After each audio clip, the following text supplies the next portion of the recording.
Kia ora all and welcome to Better Blokes. My name's Warwick Pudney and I work for Better Blokes, and I'm so pleased today to be sitting next to Linda-Teleo, who's a colleague, a friend and a student and expert around sexual offending and victims of offending. Welcome, good to have you here today. Tell us a bit about yourself. I guess in terms of, even before I begin, I just want to say thank you so much to the Better Blokes for the invitation to be here. It's a privilege to be able to share what little I know and to be able to share this through this media, and so thank you so much. Maloni, Talapalapa, Kirana, Pakalapalahi atu, Sambola Vinaka, Malolele. For all of those of you that I've been able to greet in any languages, if I missed any out, and sorry if I have to say this again, Maloni, Talawani, it's really a pleasure to be here. To talk a little bit about why I'm here and why I think you've invited me, I want to say that in 2009 I cast a dream to serve my ethnic community, and so the first thing that landed on my plate was to be part of a research team, 7 ethnic groups, 7 Pacific ethnic groups, looking at the topic of sexual violence prevention. We did that piece of research through Auckland University for the Ministry of Pacific Island Affairs at that time, and they're now called the Ministry of Pacific Peoples. I kind of need to say that because it was on that basis that I started my journey to research and to be involved in the community and other projects, where I also helped to create a Pan-Pacific proposal or framework that 7 ethnic groups, again, looking at the question of domestic violence. In order to do any training around domestic violence now, you have to, or working with Pacific peoples, you have to go through a particular training which is based on that framework that we developed, and I was the primary leader for our ethnic group. I've also been involved in conducting suicide prevention workshops in my Tokelau homeland, and also helped in terms of the national strategy for us here in Aotearoa, New Zealand. Because I've been a Presbyterian Minister now for 25 years, it's going on 26 years, I'm really grateful that I've been able to serve the community coming from a faith-based perspective. So I'm continuing my journey in terms of research and in terms of serving the community and in terms of being interested to try to address the inequities that that research can help highlight and identify. And so I appreciate that you've done so much thinking about the process and quite deeply, and I was really interested in you when you were talking to me about the transitioning from entrapment for the sexual abuse victim through to empowerment. Tell us a bit. And so the reason I think that you've invited me here is in order to help, I think, your organisation support all peoples, because when you support males, you support their families, you support them in the communities, because families are the basis and building blocks of our communities. And so therefore, based on my own research and then my own experience in my own communities, what I found was there were some themes that seemed to kind of, when I kind of merged them together into some sort of a process of why it is that silence occurs for those who have been victims. I noticed that there seem to be these, what I called processes, and even though they're not fixed, like any process is not fixed, but it just helped me to kind of like lay out some of my thinking and some of my experiences. So that's why I came up with the notion of a silence to entrapment. And what I hope to do by the end of this is to show that your silence can also lead to your empowerment. And so what I want to do in this short time that we have is focus keenly on an awareness that males who have been sexually abused, although, excuse me for using that terminology, in terms of our community, we're very sensitive around using certain terminologies. And so I want to also talk and unpack a little bit about kind of the reason we don't talk about certain aspects is because we value and cherish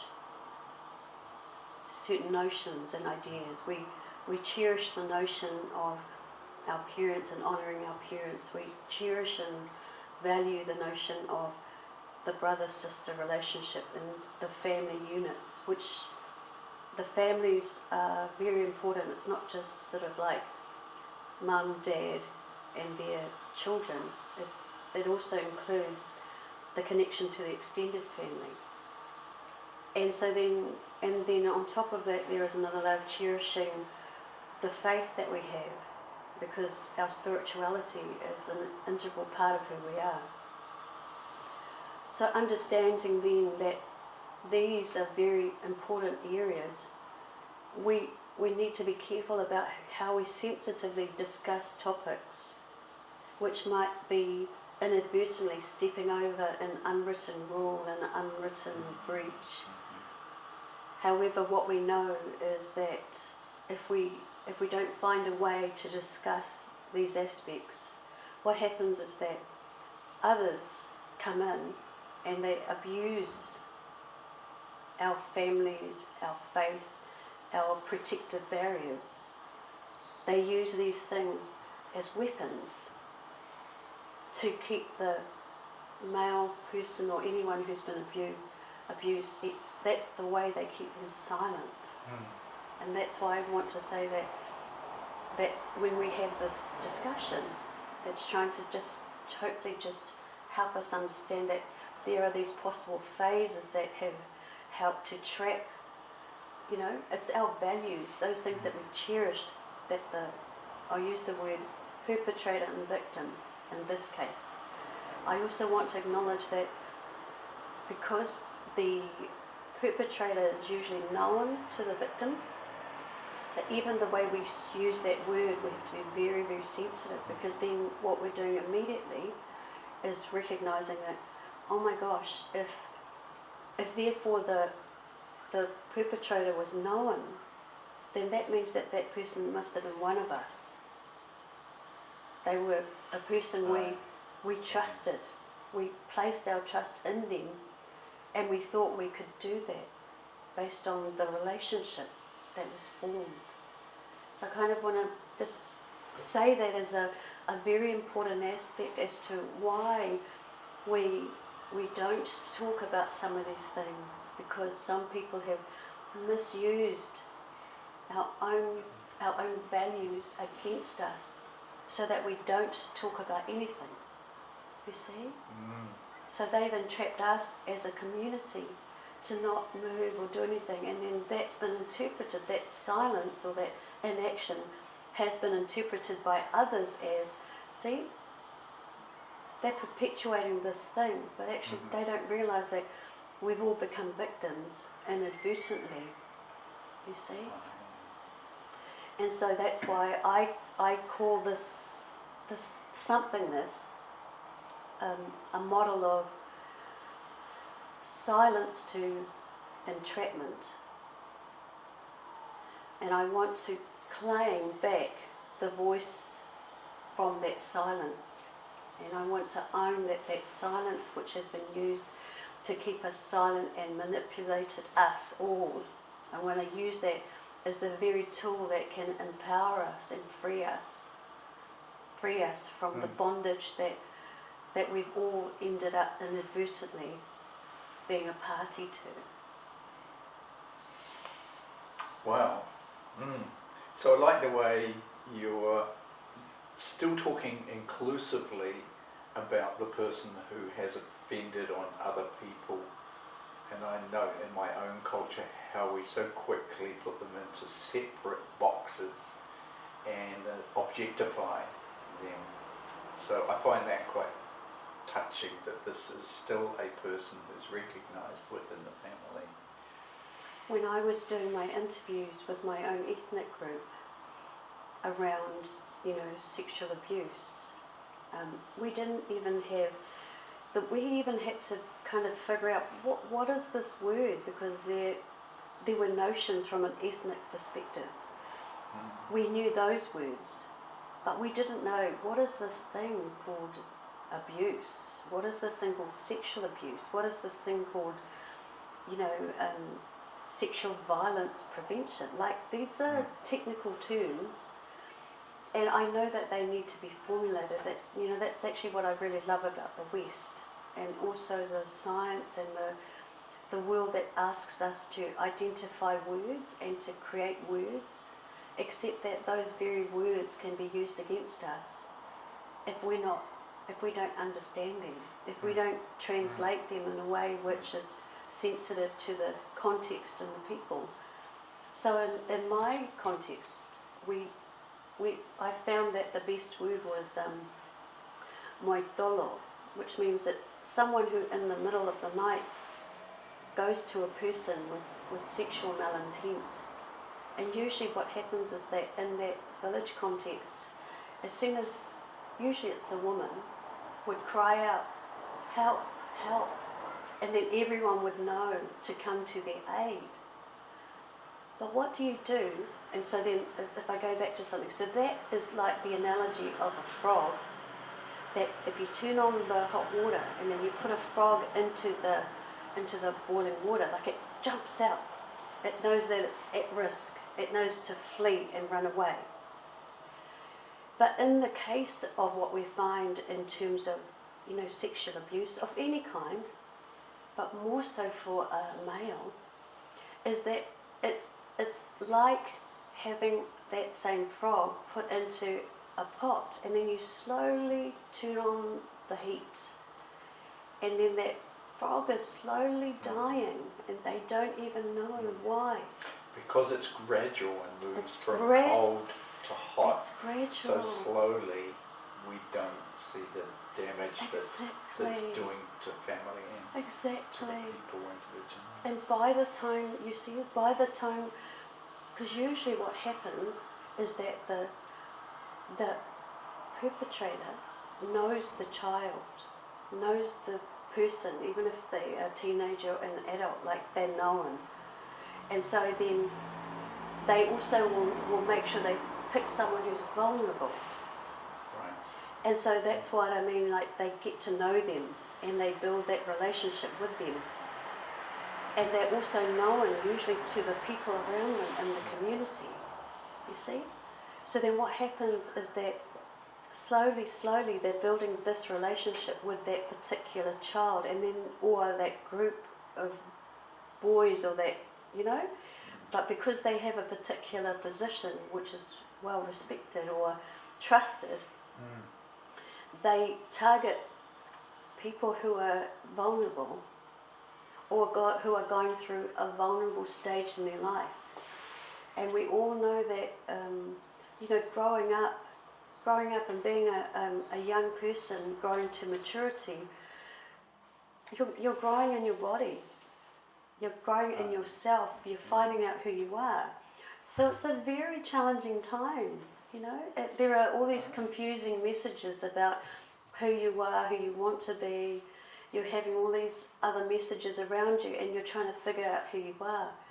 And in a normal household, you can do that. You have the space and the capacity to figure out stuff.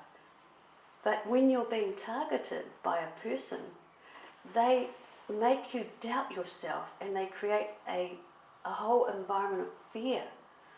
So you're always wondering, what you think should be like normal. When you ask about those kinds of things, you're being told, no, this thing that I'm doing to you, you know, that's normal and it's okay. Mm-hmm. And then, you know, when you look at a male physiology is meant to react. It's designed to react in certain ways. So that's why when you think about the slow usage of the persons, you know, they've gotten to know them, and then what happens is that they introduce, it might be slowly touching and other slow ways of, you know, introducing inappropriate behaviour. And then what happens is that there is a time where the person is taken over, like there's there are clear, whereas before you weren't sure and you could be talked out of things, there's a point where there's a clear, like, something is really, you know, physiologically. And I'm sorry if I'm being vague, I'm not trying to be vague, I'm just trying to be sensitive around, you know, people hearing this, especially from a Pacific community. And so then what happens is that in terms of that physiology, the perpetrator starts saying, that's okay, this is normal. And see, look at your body's reaction. You see, you like it. That means you want it. So therefore, it's okay. You see, that thing which is a part of your own self is being used against you. Your whole emotional self is being used against you. So then it's no wonder it takes between 25 or up to 25 years or around there for a male to disclose. Because it affects their whole perception of self. So then now, if you ask the question, why does it take so long? Well then when you think about what the perpetrator does to keep them silent, now they've taken what should be beautiful and they use that against them. And then they start saying, you see, you liked it. You see, look at this. You're going to cause shame on your family. You're going to cause shame to your community. What will people think about you? You see, those things that you should be able to cherish and love, those are the protective factors. Now it's being used against you to keep you silent. And now you're so busy thinking about everyone else, you know? So the increased silence further locks in the entrapment. And then the fear, the constant fear, the hypervigilance that's created within the person who's being abused. It creates this constant state of fear. That's what the perpetrator does. Constantly keeps them on hypervigilance in terms of fear, so that all they're doing is just, it's that thing which keeps them totally locked, because the amygdala now is being activated. The threat response, normally we would, like the boiling pot, we'd like to jump out, except that what's happened is that the amygdala is being deactivated. It's being suppressed. So the thing that the body is trying to do, it can't do what it's designed to do. And so I believe that what happens is that that person then, without a proper reference, then has to do that thing which is stay locked in fear. Now, before it was for, you know, it was for themselves. Before it was for themselves, but now it's for everyone else. And if you've been brave enough to actually speak out or try to, because usually there are signs, you'll start to act out, you'll start to, you know, there's leakage that happens. But now you're being labelled as a troublemaker. Now you're being labelled as something, because people don't understand what's going on, but you can't tell them. Like, you're trying to tell them. You're trying to tell them through your actions, but you can't express in words the confusion and the devastation that's going on. And so you find other ways which then express themselves in a range of self-destructive ways, either in terms of crime, in terms of addictions, in terms of self-abuse, in terms of, or abuse of others, you know, because you don't matter. You don't matter anymore. So, you know, what's the point? And so then all you're trying to do is orient yourself. And that's why I'm saying, like, the self knows that self-expression is a normal expression. When you're at that level of pain, you have to find a way to express yourself. And so that's normal. But we don't know, because if you can't tell and you can't say, then how does anyone else know?